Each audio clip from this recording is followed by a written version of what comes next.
اللہ ان کی منشا کے مطابق فیصلے کر دیتا ہے۔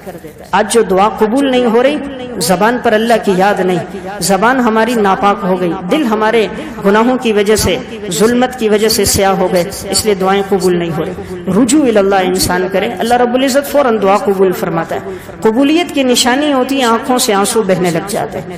جب آنکھوں سے آنسو بہ جائیں، جسم پہ رقت طاری ہو جائے، جسم کے بال کھڑے ہو جائیں، رونگٹے کھڑے ہو جائیں، کیفیت بدل جائے، سمجھو انشاءاللہ اللہ دعا قبول کرے گا۔ دنیا میں کسی سے مانگنا ہو کتنی منت کرتے ہیں، کبھی خدا سے کے سامنے اتنی منت نہیں کی۔ حضرت سری سقطی رحمۃ اللہ علیہ فرمایا کرتے تھے، احیاء علوم الدین میں شعب الایمان میں ہے، فرمایا جب بچہ ماں سے مانگتا ہے اور مانگتا رہتا ہے، ماں نہیں دیتی، ڈانٹتی ہے، پھر بھی مانگتا ہے، آخر روتا ہے، جب روتا ہے ماں کو ترس آتا ہے، باپ کو ترس آتا ہے، دے دیتا ہے۔ کہا بندہ بھی جب اللہ سے مانگتا ہے اور رونے لگتا ہے، اللہ منشا کے مطابق کر دیتا ہے۔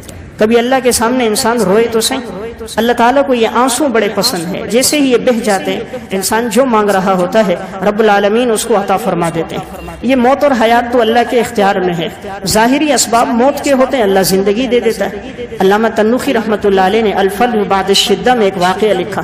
یزید بن ابی مسلم، یہ حجاج بن یوسف کا کاتب بھی تھا، حجاج بن یوسف کا خاص ساتھی تھا، یہ بھی ایک بدبخت ظالم آدمی تھا، قتل عام اس نے بہت کیے۔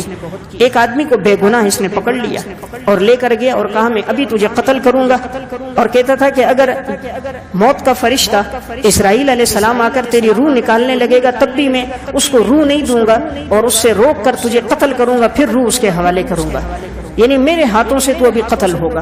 اس نے نیچے کے لیے چمڑا لایا، منگوایا، چمڑے نیچے ڈالا، اس پر اس شخص کو کھڑا کر دیا، اس کے ہاتھ پیچھے باندھ دیے، تلوار منگوا دی، پاؤں نیچے باندھے، سر کو نیچے جھکایا، تیاری مکمل ہے کہ اب سر پہ صرف تلوار مارنی ہے، سر جدا ہو جائے گا۔ اتنے میں نماز کا وقت ہو گیا تو اقامت شروع ہو گئی، تو اس نے کہا میں نماز پڑھ کے آتا ہوں۔ نماز کے لیے جیسے گیا، یہ شخص یہی ہاتھ اس کے بندے ہیں اور یہ صرف تیار ہے، صرف وار ہوگا، گردن جدا ہو جائے گی۔ یزید بن ابی مسلم نماز کے لیے گیا ہے، اب جیسے نماز میں پہنچا، پیچھے سے چونکہ اس کی دشمنی چل رہی تھی، لوگ آئے، چند اس پر حملہ کر دیا اور اس کو وہیں قتل کر دیا، اور اس شخص کے پاس آئے، اس کے ہاتھ کھولے، اس کے پاؤں کھولے، گردن کی رسی اس کی کھولی، چمڑے سے اس کو ہٹایا، یہ شخص سجدے میں گر گیا۔ یا اللہ یہ تو کہتا تھا کہ اگر اسرائیل آ کر تیری روح لے گا میں اس سے بھی تیری روح کھینچ کر تجھے قتل کروں گا، تو کیسا قادر بادشاہ ہے، قاتل قتل ہو گیا، جو قتل ہونے کے لیے تیار تھا تو نے اس کو بچا دیا۔ یہ ساری کائنات نقصان نہیں دے سکتی اگر اللہ کا امر نہ ہو، اللہ کے امر سے نقصان ہے، رب العالمین کے نفع سے نفع ہے۔ وَإِن يَمْسَسْكَ اللَّهُ بِضُرٍّ فَلَا كَاشِفَ لَهُ إِلَّا هُوَ وَإِن يُرِدْكَ بِخَيْرٍ فَلَا رَادَّ لِفَضْلِهِ يُصِيبُ بِهِ مَن يَشَاءُ مِنْ عِبَادِهِ۔ اللہ خیر کا ارادہ کرے کوئی روک نہیں سکتا، شر کا ارادہ کرے تب بھی کوئی روک نہیں سکتا۔ تو میں ایک بات عرض کر رہا تھا، اصل چیز اللہ رب العالمین کی طرف توجہ کی ہے۔ جتنا بندہ متوجہ ہو جاتا ہے رب العالمین اس کی منشا کے مطابق کر دیتا ہے۔ علامہ یافعی رحمہ اللہ نے لکھا، روز الریاحین فی حکایات الصالحین میں ایک اجنبی شخص ایک مسجد میں گیا، نماز پڑھی، عشاء کی نماز ختم ہو گئی، امام مسجد نے دیکھا کوئی مسافر آدمی ہے، اللہ کے سامنے دعا کر رہا ہے، مانگ رہا تھا، اور اس نے رزق مانگا اللہ سے اس ٹائم کہ اللہ میں نے 2 دن سے کچھ کھایا نہیں اور میرا دل کرتا ہے کہ میں آج مرغ پلاؤ کھاؤں اور میں میٹھا کھاؤں، اور اے اللہ میرا دل کرتا ہے مچھلی کھاؤں، اللہ سے ادھر مانگ رہا ہے۔ امام مسجد نے اس کو دیکھا، اس کی دعا سنی، نماز ختم ہوئی، اس کے پاس گیا، کہا بھائی آؤ میرے گھر میں جو تیار ہے تو میں کھلا دوں۔ انہوں نے کہا نہیں، جو اللہ سے مانگا اللہ وہ دے گا۔ اس نے کہا اللہ کے بندے یہ چیزیں کہاں ملتی ہیں یہاں دیہات کے اندر جو تم اللہ سے مانگ رہے ہو؟ کہا رب العالمین قادر ہے، وہ اللہ مجھے کھلائے گا۔ امام صاحب نے کہا چلو ٹھیک ہے، نہیں کھاتا، وہ چلا گیا۔ گھنٹہ گزرا تھا، علاقے کے اندر سے ایک عورت آئی اور اس نے ایک بڑی ٹرے پکڑی ہوئی ہے، اس کے اندر یہ تینوں چیزیں موجود ہیں اور اس کے اوپر کپڑا ڈالا ہوا ہے۔ امام مسجد کے دروازے پہ دستک دی، کہا یہ مسجد کو باہر سے کنڈی لگی ہوئی ہے، میں یہ کھانا لے کر آئی ہوں، اگر کوئی مسافر آیا ہے تو میں اس کو کھلانا چاہتی ہوں۔ انہوں نے پوچھا کیا کھانا ہے؟ اس نے بتایا مرغ پلاؤ ہے، مچھلی ہے، میٹھا ہے، یہ میں اس کے لیے لے کر آئی ہوں۔ تو امام صاحب نے دروازہ کھولا اور اس خاتون سے وہ ٹرے لی اور اس مسافر کے سامنے جا کر رکھی اور کہا واقعی تو نے جو اللہ سے مانگا تھا اللہ نے تجھے وہی عطا فرمایا۔